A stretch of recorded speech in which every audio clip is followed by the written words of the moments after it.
हरि ओम।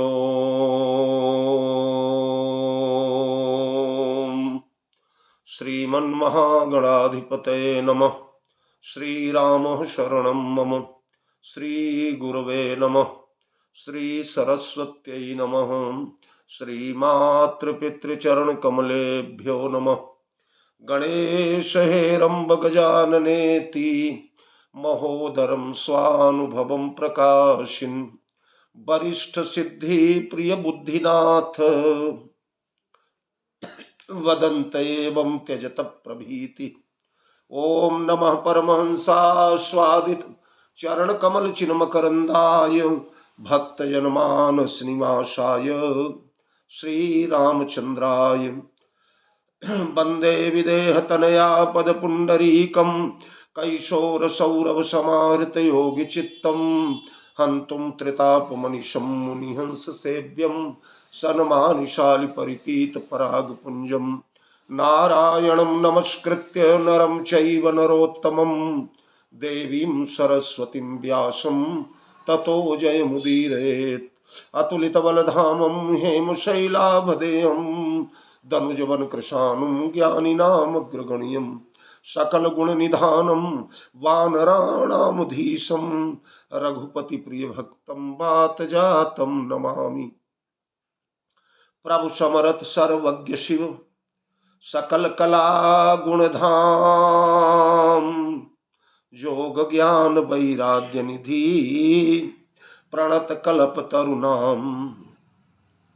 अपने अपने घरन की सब काहू को पीर तुम ही पीर सब घरन की धन्य धन्य रघुवीर।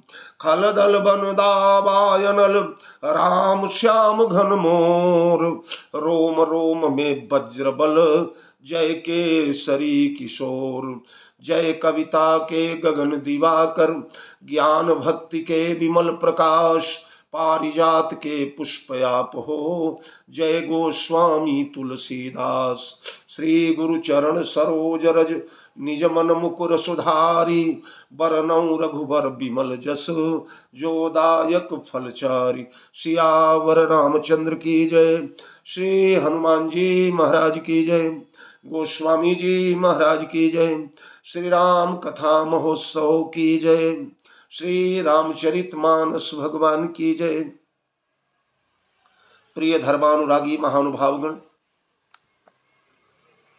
भक्तिमयी वात्सल्यमयी आर्य देवियों, आए ठाकुर जी की प्रेरणा से सुंदर कांड के दिव्य प्रसंगों पर हम लोग रमण कर रहे हैं। हनुमान जी का यह कांड है। हनुमान जी महाराज प्रधान देवता हैं इस कांड के। बल विद्या बुद्धि ओज के सागर गुण यागर त्रिभुवन उजागर हनुमान जी का यह चरित्र अगर उनकी कृपा रही तो जैसा हम लोगों ने संकल्प लिया है 300 प्रवचन सुंदरकांड के आप लोगों के समक्ष रखे जाएंगे, जिसमें कल 12वां प्रवचन आप लोगों ने श्रवण किया। कल की कथा में हनुमान जी महाराज ने समस्त वानरों को प्रणाम किया और प्रणाम करके अपने अंतःकरण में, अपने हृदय में, अपने मन में, क्योंकि भगवान तो मन में ही रखने की चीज है। मामेव मनयाधत्स्व मयि बुद्धिम निवेश भगवान को मन में रखा जाए तो यह कही नाई सबनि कहूँ माथा चले हरषि धरि रघुनाथा। अरे सिंधु तीर एक भूधर सुंदर कौतुक कूदी चढ़े उताऊ पर बार बार रघुवीर संहारी तर के पवन तनय बल भारी। तो यह कही नाई सबनि कहूँ माथा, सबको प्रणाम करके माथ डाल करके सबके चरणों में हनुमान जी ने क्यों प्रणाम किया सबको, कल मैंने विस्तार से आप लोगों के समक्ष कल केवल इतनी ही चर्चा हुई थी। यह कही नाई सबनि कहूँ माथा और चले हर्षि धरि रघुनाथा। हनुमान जी महाराज हर्षित हुए हर्षित होकर के हृदय में रघुनाथ जी को धारण किया। अब देखिए, रघुनाथ जी को धारण करने के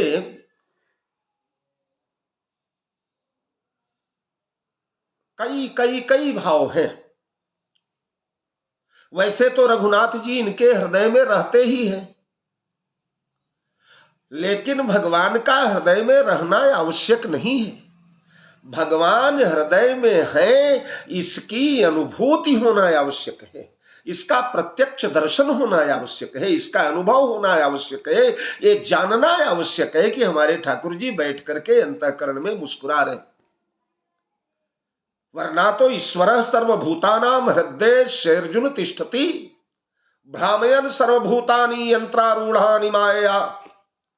परमात्मा तो सबके अंतःकरण में, सबके हृदय निरंतर वासी, सदा सर्वदा समान रूपेण सर्वत्र परमात्मा अनुस्यूत है। कोई हृदय उनसे वंचित नहीं। सुनि चैव स्वपाकेश्च पंडित समदर्शिन। एक चींटी से लेकर ब्रह्मा पर्यंत सबके अंतःकरण में भगवान भरे हुए हैं, पर यह अनुभूति सबको होना। हनुमान जी के हृदय में तो ठाकुर जी सर्वदा भरे हुए हैं। राम लखन सीता मन बसिया, कल मैंने बताया था। जासु हृदय आगार बसौ राम सरचाप धर। लेकिन ये जो समुद्र के किनारे कोलाहल हुआ है, बितंडाबाद हुआ है, पहले डर पे गीध वचन सुनि काना, अब भा मरण सत्य हम जाना। प्राण संकट आ गया, और प्राण संकट आने पर बड़े बड़े धर्मात्मा लोगों को भी भगवान हृदय में है, ये विस्मरण हो जाता है। और फिर हनुमान जी ने अपने बल का वर्णन किया। किष्किंधा कांड के, वाल्मीकि रामायण के किष्किंधा कांड के अंतिम अध्याय में तो हनुमान जी ने गजब कर दिया है साहब। हनुमान जी तो वहां तो कहते हैं कि इस समुद्र को मैं 1000 बार या जा सकता हूं, 1000 बार। इतना ही नहीं, मारुतस्य समोवेगे गरुणस्य समो जय। वायु के समान, गरुण के समान, अयुतम योजना नाम तू अयुतम। अयुत माने 1000, अयुतम योजना नाम च गमिष्यामि गमिष्यामीति में मति है। अयुतम योजना नाम तू गमिष्यामीति में मति। मैं 1000 योजन जा सकता हूं। लंका से जाकर के वहां न मिला राम, न मिली सीता, तो वहां से सीधे वरुणालय जा सकता हूं। वरुणालय न मिली तो इंद्रलोक जा सकता हूं, ब्रह्मा के लोक जा सकता हूं।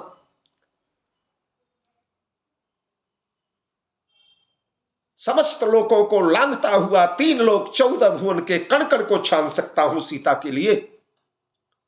समुद्र को सोख सकता हूं, लंका को कंदुक के समान उठाकर यहां ला सकता हूं। यमराज का पूरा लोक, पूरा पाताल छान सकता हूं। ये हनुमान जी का वैभव है, ये हनुमान जी का बल है, हनुमान जी का विक्रम है। तो इन सारे वर्णनों में भगवान बैठकर मुस्कुरा तो रहे थे, पर हनुमान जी को थोड़ा इनकी जब चर्चा होने लगी तो भगवान एक किनारे सरक गए, विस्मृति से सरक गए, हृदय से नहीं। तो पुनः याद किया। समुद्र तक में 3 बार भगवान को याद किया गया है। सबसे पहले आय सुमागी चरण सिर नाई, चले हरषि धरि रघुराई। सबसे पहले रघुराई को हृदय में धारण किया। अब रामचरितमानस मैंने जैसा एक दिन बताया था, एक एक अक्षर हीरे मोती के समान है। पहले रघुराई को हृदय में धारण किया। क्यों? क्योंकि रघुराई यानी रघुवंश के राजा, और रघु के साथ नाम जोड़ करके राजा रघु बड़े दानी हैं, बड़े दयालु हैं। इतने दानी है कि अपने 360 रानियां दान में दे दिया उन्होंने। तो यहां भगवान राम का दान परिलक्षित होता है। पाछे पवन तनय सिर नावा, जानी काज प्रभु निकट बुलावा। अरे परसासी ससरो रूह पानी, कर मुद्रिका दीन जन जानी। सिर पर छत्र छाया रखा, राजा है ना, इसलिए छाया दिया और उसके बाद मुद्रिका दिया, मणिमुद्री दिया। तो रघुवंश में दान का महत्व है। हाँ? जिनके लहइन रिपुरन पीठी, नहीं पामई परतीय मनु डीठी। मंगन लहइन जिनके नाही, ते नरबर थोरे जगमाही। तो यहां राम जी ने दान दिया था, इसलिए रघुराई बने। आगे हनुमत जन्म सफल करि जाना, चले हर्षि हृदय धरि कृपा निधाना। चले हृदय धरि कृपा निधाना। अब राम जी का नाम कृपा निधान रख दिया गया। क्यों? इसलिए कि मार्ग में जाना है, घनघोर जंगल की यात्रा करना है, गर्मी का अवसर है, बिना देखा हुआ मार्ग है, भयंकर राक्षसों से घिरा हुआ है, भूखे होंगे, प्यासे होंगे। इन सब से निवृत्ति के लिए भगवान की कृपा चाहिए। बिना भगवान के कृपा के यह दुर्गम विपिन जो है पार करना बड़ा असंभव है। इसलिए चले वो हृदय धरि कृपा निधाना। अब यह कही नाई सबनी कहूँ माथा, चले हर्षि धरि रघुनाथ। अब रघुनाथ को हृदय में धारण किया। रघुनाथ को हृदय में क्यों? इसलिए कि संपाति ने कहा था, राम हृदय धरि करहु पाई। जो भी कार्य की ओर आगे बढ़े उसे भगवान को हृदय में धारण करना पड़ेगा। राम जी को हृदय में धारण करो।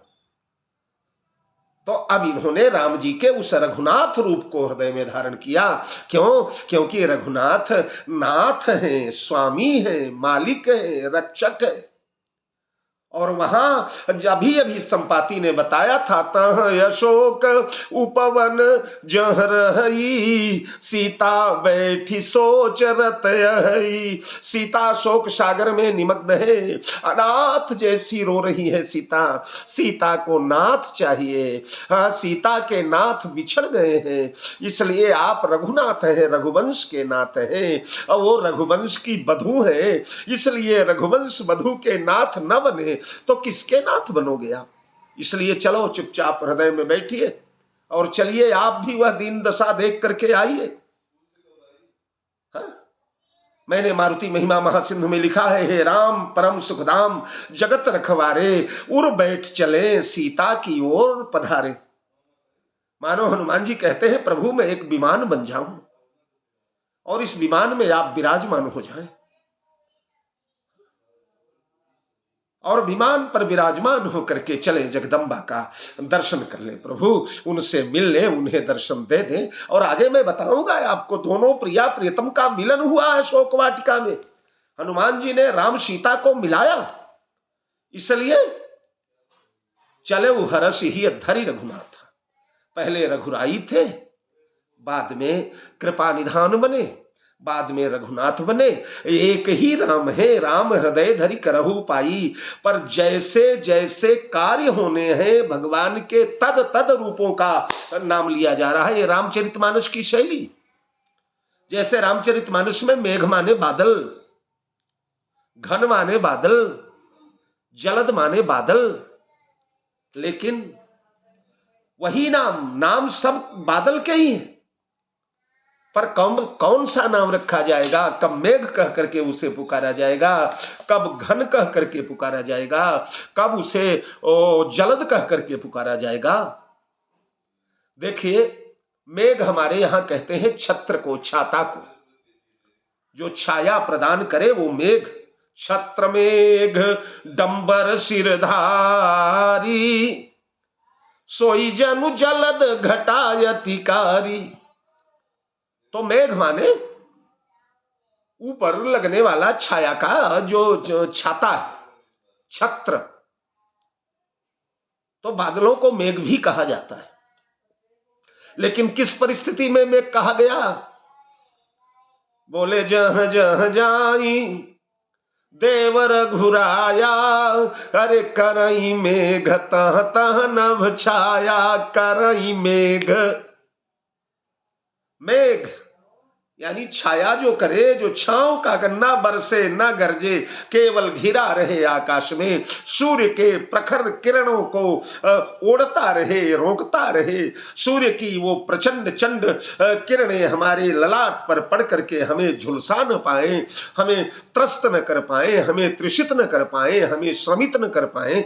इसके लिए बादल अगर छा गए आकाश में तो यात्री को बहुत सुगमता हो जाती है। हमारे सरकार जिस समय वनमार्ग पर चले हैं, जैसा कि आप जानते हैं बैसाख का महीना है, गर्मी का मौसम है, सूर्य की किरणें चित्रकूट के अड़ोस पड़ोस में तो बहुत भयंकर गर्मी पड़ती है महाराज, विदग्ध कर रही है सारे जगत को। ऐसी परिस्थिति में राम जी को छाया प्रदान करना है। बादल घिरे आए तो उनका नाम क्या रखा गया? वही जो मेघ काम करता है वही काम कर रहे हैं, इसलिए करई मेघ तह तह नभ छाया। अच्छा, बादल का एक नाम घन भी है। घन माने बादल। अच्छा, घन घन एक और होता है संसार में। घन हम लोगों के यहां जो लोहार होते हैं ना, लोहे की जो पिटाई करते हैं, उन लोहारों के यहाँ एक जो है कूटस्थ होता है, निहाई होती है। जमीन में एक बड़ा सा लोहे का टुकड़ा गाड़ा जाता है, वजनदार लोहा 25-50 किलो का। अब उसके ऊपर खुरपी है, हंसिया है, हल्के फाल है, अन्य चीजें हैं, अस्त्र शस्त्र हैं, तलवार है, बर्छा है, कटार है। ये सब गर्म करके उसी निहाई पर, उसी कूटस्थ पर रखे जाते हैं और उसके बाद एक लोहे का बहुत बड़ा वो होता है, उससे पीटते हैं। तो जो पीटने वाला यंत्र है उसका नाम है घन। और घन जब महाराज पीटा जाता है, प्रायः लोहारों के यहां 2 लोग लेकर के घन खड़े होते हैं। धम धम धम धम धम धम जब वो पड़ता है उस पे तो ऐसा लगता है जैसे बादल गरज रहे। तो लोहार के घन जैसा जो घमाघम में आवाज करे, ना बरसे, पानी ना दे, केवल आवाज करे, उसे क्या कहा गोस्वामी जी ने? अरे घन घमंड नभ गरजत घोरा, प्रियाहीन डरपत मन मोरा। घन घमंड, उसे घन कहा, जो केवल तड़तड़ाहट की आवाज कर रहा है, बरस वरस नहीं रहा है।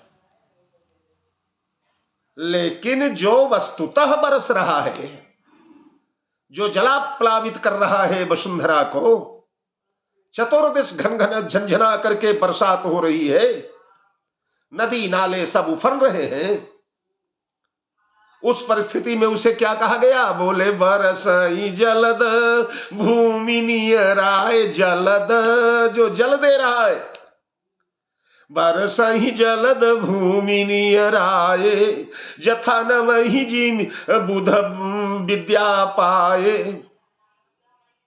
तो उसका नाम जलद रखा गया। उसी प्रकार रघुराई, कृपा निधान और रघुनाथ। जैसे हमारे यहां भौरा,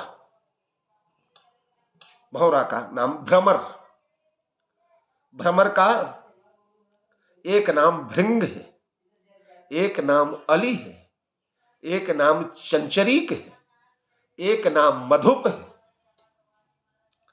तो भृंग कब कहा जाता है? अरे गुंजत मंजू मत्तरस भृंगा, जो गुंजायमान कर रहा है, जैसे हम लोग भ्रामरी प्राणायाम करते हैं ना, गूं की आवाज आती है, वैसे जो गुंजन कर रहा है वो भृंग है। गुंजनम गुंजत मंजू मत्तरस भृंगा। अवली, जो रस प्राप्त हो गया है और रस प्राप्त करके गुनगुनाता मस्त गाता हुआ चला जा रहा है मस्ती में। उदय सुंदर या लीलय चली मकरंदा, जो मकरंद लेकर के, पराग लेकर के, सफल मनोरथ होकर के, तृप्त काम होकर के चल पड़ी है, उसका नाम है अली। गुंजत अली लय चली मृत मकरंदा।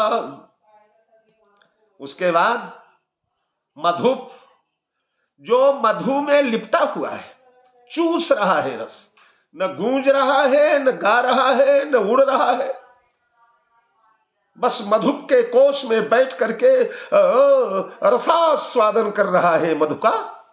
उसे क्या कहा जाता है? बोले मधुप, जो मधु का पान कर रहा है। करत बत कही अनुज सन, मन सिय रूप लुभान। अरे मुख सरोज मकरंद छवि, करई मधुपैव पान, करई मधुपैव पान। वो मधुप है, ठीक है।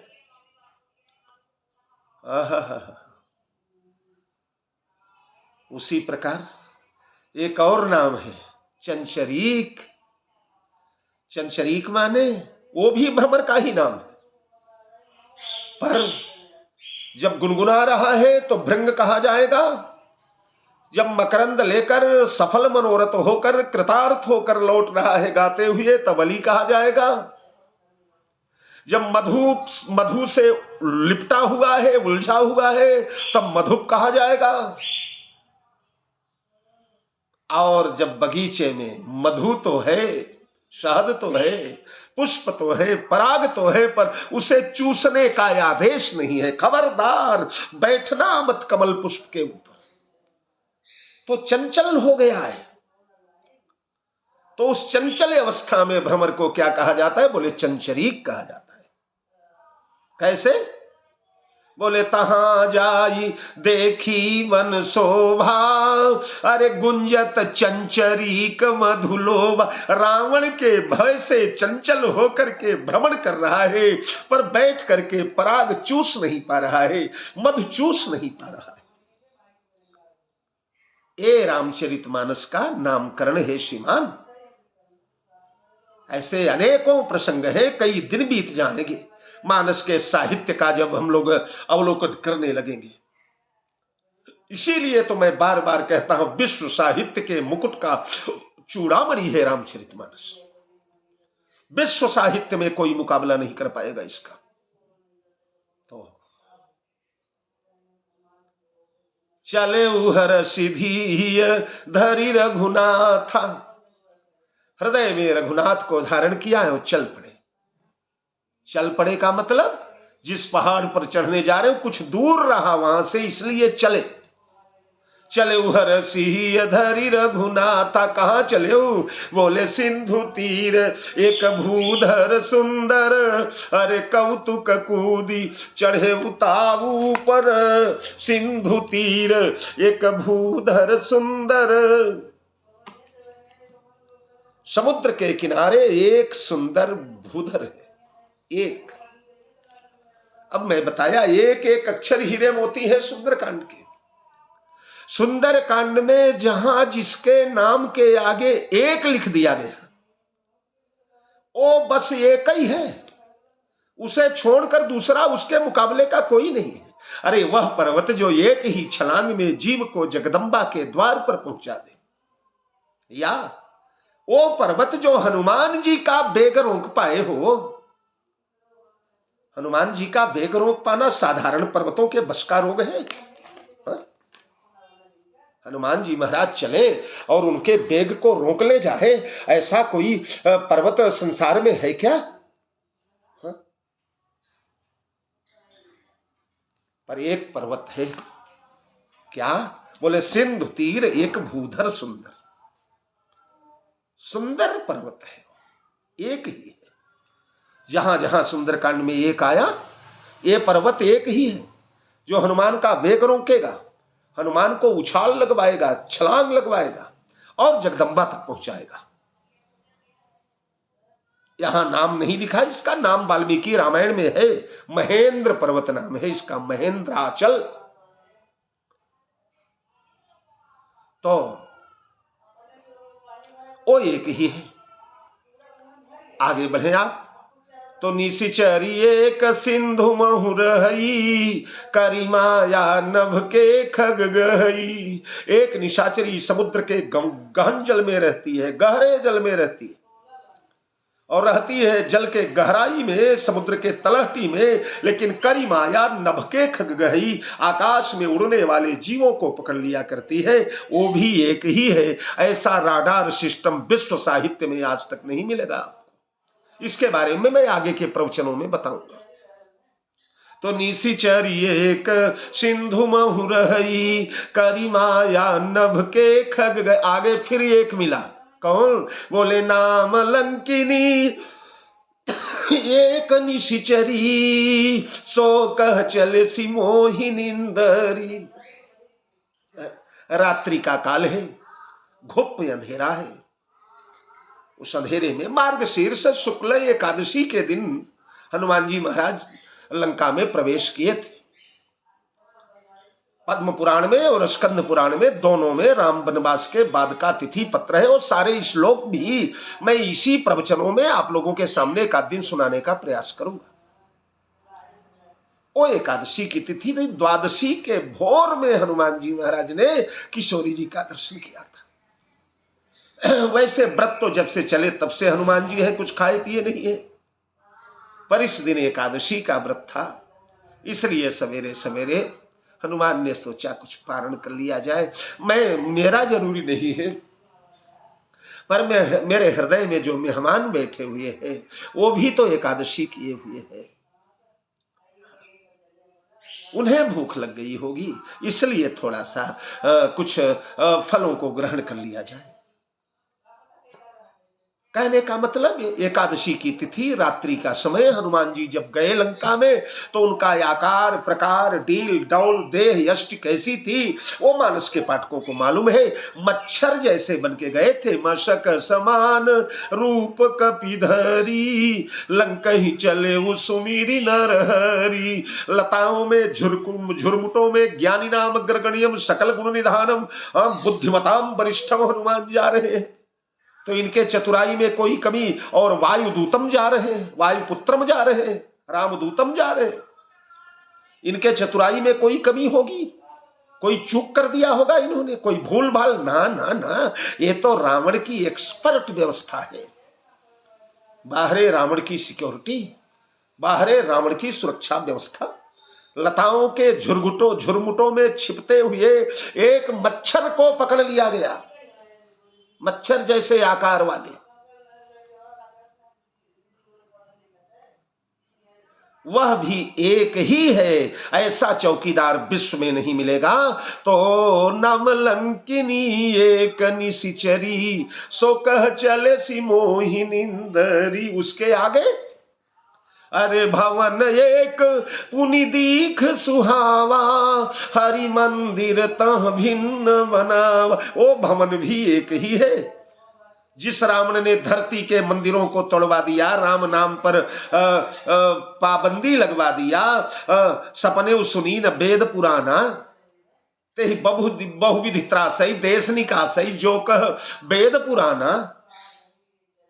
अधर्म अनीति अत्याचार बलात्कार व्यभिचार कुमार्गता का बोलबाला है, महातांडव हो रहा है। राम नाम कहीं सुनाई नहीं पड़ता। ब्राह्मणों के ललाट पर तिलक लगा तो काट डाले जाते हैं, चोटी दिखी तो काट डाला जाता है सिर को। ऐसी अवस्था में उसी रावण के नाक के नीचे लंका में हरि मंदिर तह भिन्न बनावा, रामा युद्ध अंकित गृह शोभा मरनी न जाई, नव तुलसी का वृंद तह देख हर्ष कपिराई। हाँ, भगवान का मंदिर दिख रहा है। ओहो, राम नाम लिखा हुआ है, धनुष बाण छपे हुए हैं, तुलसी के नए नए बिरवे लगे हुए। ऐसा भवन लंका में दिखेगा कोई? तो भवन एक पुनि दीख सुहावा, हरि मंदिर तह भिन्न बनावा। थोड़ा और आगे बढ़े तो त्रिजटा नाम राक्षसी एका, राम रति निपुण विवेका। ये राक्षसी भी एक ही है। सारी राक्षसियां तो सीता का प्राण लेने पर उतारू, भवन गयौ 10 कंधर यहाँ पिशाचिन वृंद, सीत ही त्रास देखा मई धरई रूप बहुमंद। नाना प्रकार की गाली सुनाती है, कुबोल सुनाती है, भयंकर रूप धारण करती है, सीता को डराती है, तलवार ले लेके दौड़ती है, त्रास ले लेके दौड़ती है। ऐसी अवस्था में मां जैसा दुलार करने वाली, सीता को दुलराने वाली, धीरज दिलाने वाली, ढाढ़स बंधाने वाली एक ही है। इसलिए त्रिजटा नाम राक्षसी एका, रामचरण रति निपुण विवेका। और आगे बढ़े तो नाथ एक आवा कपि भारी, तेहि अशोक वाटिका उजारी। ओ भी एक ही है, दूसरा कोई नहीं है उनके मुकाबले। तो इसलिए सिंधु तीर एक भूधर सुंदर, बड़ा सुंदर है। क्यों सुंदर है? इसलिए कि इनका वेग यही रोक पाएगा। हनुमान स्वयं कहते हैं, एतानि मम वेगानि, एतानि मम वेगानि शिखराणि महान्ति च, प्लवतो धारयिष्यन्ति योजनानामितः शतम्। एतानि मम वेगानि, मेरे वेग को तो बस यही धारण कर पाएंगे। शिखराणि महान्ति च, ऊंचे ऊंचे शिखर। इनके उच्च शिखर से जब मैं छलांग लगाऊंगा तो जितने ऊंचाई से आदमी छलांग मारेगा उतनी ही दूरी पर जाएगा। और जहां से छलांग मारे उसे ठोस होना चाहिए, मजबूत होना चाहिए। हाँ? तो प्लवतो धारयिष्यन्ति योजनानाम इतः शतम्, 100 योजन की दूरी तक छलांग मार करके यही भेज पाएगा मुझे। और सुंदर कितने हैं? वाल्मीकि रामायण पढ़ जाओ। वाल्मीकि रामायण में तो महाराज व्रतम नाना विधि पुष्पै, नाना प्रकार के पुष्पों से लदा हुआ है वो पहाड़। व्रतम नाना विधि पुष्पै, अरे मृग सेवित सात बलम, नाना प्रकार के मृगों से सेवित है। लता कुसुम संबाधम नित्य पुष्प फल द्रुमम, लता कुसुम संबाधम नित्य पुष्प फलम द्रुम। नाना प्रकार के वृक्ष, नाना प्रकार के फल, नाना प्रकार के पुष्प, नाना प्रकार की मणियां, नाना प्रकार के गैरिक, नाना प्रकार के रत्न उस पहाड़ पर विद्यमान है। और इतना ही नहीं, नाना गंधर्व मिथुनैः पान संसर्ग कर्कशैः, वहां पर गंधर्व उतरते हैं, गंधर्विणियां उतरती हैं, विद्याधर उतरते हैं, अप्सराएं उतरती हैं, देवियां उतरती हैं। ऐसा वो पहाड़ है। तो नाना गंधर्व मिथुनैः नाना संसर्ग कर्कशैः, अरे उत्पतद्भिर्विहंगैश्च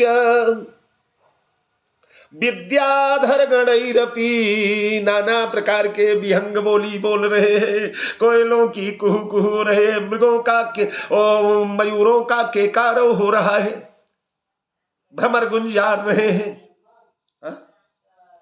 विद्याधर गणैरपि, नाना प्रकार के विद्याधरियां वहां भ्रमण कर रहे हैं। बड़े बड़े नाग वहां रहते हैं। जिस समय हनुमान जी ने महाराज पैर से दबाया तो बड़े बड़े नाग अपने बिलों से निकल करके आधा शरीर बाहर निकाल करके खड़े हो जाते हैं। सुअर, हाथी, सिंह चिंगाड़ते हुए चारों तरफ भागने लगते हैं जैसे भूकंप आ रहा हो, और ये सभी लोग उस पर्वत से निकल निकल करके भाग देते हैं। ऐसा वह पर्वत है। इसलिए सिंधु तीर एक भूधर सुंदर, कौतुक कूदी चढ़े उताऊ पर। मानस के सुंदरकांड के 8 सुंदरों में पहला सुंदर है पर्वत। और यहां तक की चर्चा आज यही चौपाई रह गई। सिंधु तीर एक भूधर सुंदर, कौतुक कूद चढ़े उताऊ पर। उसके बाद बार बार रघुवीर संहारी, तर क्यों पवन तनय बल भारी, जहगिर चरण देई हनुमंता, चले सुगा पाताल। हो सका तो दोनों चौपाइयां, और नहीं तो एक चौपाई की व्याख्या तो करेंगे ही। और अगर इसी शैली से करते रह गए तो 300 क्या 500 प्रवचन भी हो सकते हैं सुंदरकांड पर। बोलिए भक्तवत्सल भगवान की जय, सियावर रामचंद्र की जय। जय जानकी जीवन। बहुत बहुत साधुवाद।